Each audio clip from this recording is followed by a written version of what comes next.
ಒಂದು ಕಾಲಕ್ಕೆ ತಮ್ಮ ಊರಿನಲ್ಲಿ ಒಂದು ಟಿವಿಯನ್ನು ನೋಡಿದಂತಹ ವ್ಯಕ್ತಿ ಆ ನಂತರದಲ್ಲಿ ಟಿವಿ ಮಾಧ್ಯಮದಲ್ಲಿ ಕಿರುತೆರೆಯಲ್ಲಿ ದೊಡ್ಡ ಮಟ್ಟದ ಸಾಧನೆಯನ್ನು ಮಾಡ್ತಾರೆ.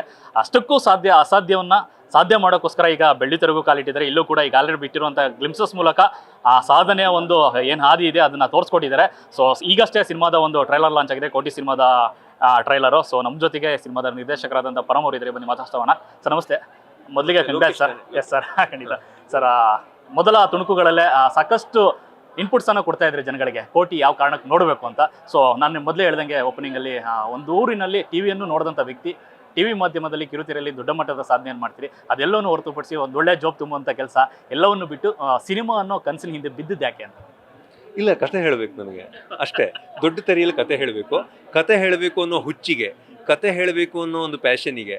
ಕತೆ ಅಂದರೆ ಅದೇನೋ ನಮ್ಮ ತಲೆಯಲ್ಲಿ, ನಮ್ಮ ಪ್ರಕಾರ ನಾವು ಜಗತ್ತಲ್ಲಿ ಯಾರೂ ಬರೀದೇ ಇರೋ ಕತೆ ನಾವು ಬರೆದಿದ್ದೀವಿ ಅನ್ನೋ ಭ್ರಮೆನೂ ನಮಗೆ ತಲೆಯಲ್ಲಿ ಇರೋದ್ರಿಂದ ಇದೆಲ್ಲ ಒಂದು ಇರುತ್ತೆ ಮನಸ್ಸಲ್ಲಿ. ಇಲ್ಲ, ಇದನ್ನು ಹೇಳಬೇಕು, ಲೋಕೇಶ್ಗೆ ಹೇಳಬೇಕು, ಇನ್ನೊಬ್ರಿಗೆ ಹೇಳಬೇಕು, ಮತ್ತೊಬ್ರಿಗೆ ಹೇಳಬೇಕು, ಎಲ್ರಿಗೂ ಇದನ್ನು ತೋರಿಸ್ಬೇಕು ಅನ್ನೋ ಒಂದು ಆಸೆ ಇರುತ್ತೆ. ಅದೊಂದು ಒದ್ದಾಟ ಇಲ್ಲಿ. ಆ ಒದ್ದಾಟದಿಂದಾಗಿ ನಾನು ಇಲ್ಲಿದ್ದೀನಿ, ಒಂದು ಹುಚ್ಚಾಟದಿಂದ ಇಲ್ಲಿದ್ದೀನಿ. ಮತ್ತು ನನಗೆ ಸವಾಲುಗಳ ಇರುವ ಕೆಲಸವನ್ನು ತಗೊಳಕ್ಕೆ ಸ್ವಲ್ಪ ಖುಷಿ ಕೂಡ. ಯಾಕೆಂದರೆ ಒಂದು ರಿಸ್ಕ್ ತಗೊಂಡಾಗ ಒಂದು ರಿವಾರ್ಡ್ ಇರುತ್ತೆ ಅಂತ ನಂಬ್ತೀನಿ ನಾನು. ಹಾಗೆ ನುಗ್ಗಿ ಹೋಗಿರೋದು. ಇದು ಒಳ್ಳೆಯದೋ ಕೆಟ್ಟದ್ದೋ ಅದು ನಾನು ಯೋಚನೆ ಮಾಡಿಲ್ಲ. ನಾನು ಆಗಲೇ ಹೇಳಿದ ಹಾಗೆ ಚೆನ್ನಾಗಿ ಇದು 14ನೇ ತಾರೀಕು ಶುಕ್ರವಾರ ಚೆನ್ನಾಗಿ ಓಪನ್ ಆದರೆ ಗೆದ್ದೆ ಅಂತ ಖುಷಿ ಪಡ್ತೀನಿ, ಇಲ್ಲ ಕಲಿತೀನಿ. ಅದು ನನ್ನ ಒನ್ ಲೈನ್ ಕಾನ್ಸೆಪ್ಟ್ ಈ ಸಿನಿಮಾದ ದೃಷ್ಟಿಯಿಂದ. ಗೆಲ್ತೀನಿ ಅಥವಾ ಕಲಿತೀನಿ. ತುಂಬ ಸೆಕ್ಯೂರ್ ಆದಂಥ ಕೆಲಸ, ತಿಂಗಳಿಗೆ ಲಕ್ಷಗಟ್ಟಲೆ ಸಂಭಾವನೆ, ಜೊತೆ ಕೂತು ಜಾಗದಲ್ಲಿ ಆರ್ಡರ್ ಮಾಡಿದ್ರೆ ಎಲ್ಲ ಕೆಲಸಗಳಾಗುವಂಥ ಜಾಗ. ಸೊ ಅದೆಲ್ಲವನ್ನು ಬಿಟ್ಟು ಸಿನಿಮಾ ಒಂದು, ಯಾಕೆಂದರೆ 27 ಸಮಥಿಂಗ್ ಇರುವಂಥ ಡಿಪಾರ್ಟ್ಮೆಂಟನ್ನು ಒಬ್ಬರು ನಿಭಾಯಿಸೋದು ಭಾಳ ಕಷ್ಟ. ಅದೆಲ್ಲ ಈ ಜಂಜಾಟಕ್ಕೆ ಯಾಕೆ ಬಂತು ಅಂತ ಮಾಡ್ಬೇಕು, ನಾನು ಒಂದು ಸಿನಿಮಾ ಮಾಡಿ ನೋಡಬೇಕು ಅನ್ನೋದು. ಸಿನಿಮಾ ಅನ್ನೋದು ನೀವು ಜಂಜಾಟ ಅಂತ ಹೇಳ್ಬೋದು, ಸಿನಿಮಾ ಅನ್ನೋದನ್ನು ನಾನು ಜಂಜಾಟ ಅಂತ ಹೇಳಲ್ಲ. ಈ ಪ್ರೋಸೆಸ್ ಬಹಳ ಚೆನ್ನಾಗಿದೆ. 27 ಡಿಪಾರ್ಟ್ಮೆಂಟ್ಗಳನ್ನು ಹ್ಯಾಂಡಲ್ ಮಾಡೋದು ತಲೆನೋವು ಅಂತ ನೀವು ಹೇಳ್ಬೋದು. 27 ಡಿಪಾರ್ಟ್ಮೆಂಟ್ಗಳು ನನ್ನ ಜೊತೆ ಇದೆ ಅಂತ ನಾನು ನಂಬುತ್ತೀನಿ. ಸೊ ನಾನು ಇದನ್ನು ಒಂಚೂರು ಪಾಸಿಟಿವ್ ಆಗಿ ನೋಡ್ತೀನಿ. ಈ ಪ್ರಾಸೆಸ್ಸನ್ನು ನಾನು ಭಾಳ ಎಂಜಾಯ್ ಮಾಡಿದ್ದೀನಿ. ಇದನ್ನು ಕಲಿಯೋದಕ್ಕೆ ಅಂತ ಬಂದಿದ್ದೀನಿ. ಯಾವುದೇ ಹೊಸ ಮಾಧ್ಯಮವನ್ನು ಅಥವಾ ಹೊಸ ಮಾಧ್ಯಮದಲ್ಲಿ ನೀವು ಕಲಿಯೋದಕ್ಕೆ ಅಂತ ಒದ್ದಾಡಿದಾಗ ಅಥವಾ ಇಷ್ಟಪಟ್ಟು ನೀವು ಕಲಿಯೋದಕ್ಕೆ ಅಂತ ಹೋದಾಗ ನೀವು ಒಂದು ಹ್ಯುಮಿಲಿಯೇಷನ್ ಅನುಭವಿಸ್ಲೇಬೇಕಾಗತ್ತೆ. ನೀವೊಂದು ಟೀಕೆಯನ್ನು ಎದುರಿಸಲೇಬೇಕಾಗತ್ತೆ. 10 ಜನ 10 ಥರ ಮಾತಾಡ್ತಾರೆ, ಅದು ಇದ್ದೇ ಇದೆ. ಅದ್ರ ಬಗ್ಗೆ ತಲೆ ಕೆಡಿಸ್ಕೋಬಾರ್ದು.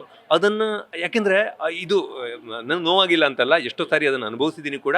ಆದರೆ 27 ಡಿಪಾರ್ಟ್ಮೆಂಟ್ ಇದೆ ಅಂತ ನೋಡ್ತೀನಿ ನಾನು. 27 ಡಿಪಾರ್ಟ್ಮೆಂಟ್ ಇದೆ, ತಲೆನೋವು ಅಂತ ನೋಡಲ್ಲ. ಅದೇ ಥರ ಸಿನಿಮಾದ ಇಡೀ ಪ್ರೋಸೆಸ್ಸನ್ನು ತುಂಬ ಎಂಜಾಯ್ ಮಾಡಿದ್ದೀನಿ. ಕಳೆದ ವರ್ಷ ಈ ಟೈಮಿಗೆ ಶೂಟಿಂಗ್ ಶುರು ಮಾಡಿದ್ದು, ಈ ವರ್ಷ ಇದನ್ನು ರಿಲೀಸ್ ಮಾಡ್ತಿದ್ದೀನಿ. ನನಗೆ ಜನರನ್ನೆಲ್ಲ ಕರೆದು ತೋರಿಸ್ಬಿಡ್ಬೇಕೀಗ. 14ನೇ ತಾರೀಕಿಗೆ ಬಂದ್ರಪ್ಪ ಪ್ಲೀಸ್ ಎಲ್ಲರೂ. ನೋಡಿ ಚೆನ್ನಾಗಿ ಇಷ್ಟ ಆದರೆ ಹೊಗಳಿ ಬರೀರಿ, ಇಲ್ಲಾಂದರೆ ನಿಮ್ಮ ಟೀಕೆಗಳನ್ನು ನಾನು ಭಾಳ ಕನ್ಸ್ಟ್ರಕ್ಟಿವ್ ಆಗಿ ತಗೋತೀನಿ.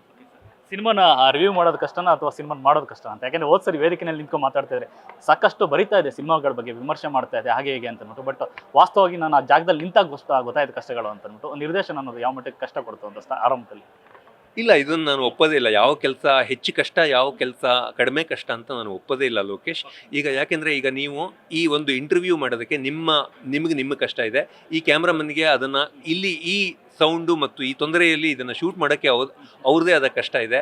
ಒಬ್ಬ ರಿವ್ಯೂವರ್ ಆಗಿದ್ದಾಗ ನನಗೆ ನನ್ನದೇ ಆದ ಸವಾಲುಗಳಿದ್ವು, ನನಗೆ ನನ್ನದೇ ಆದ ಕಷ್ಟಗಳಿದ್ವು, ನನಗೆ ನನ್ನದೇ ಆದ ಕಲಿಕೆ ಇತ್ತು.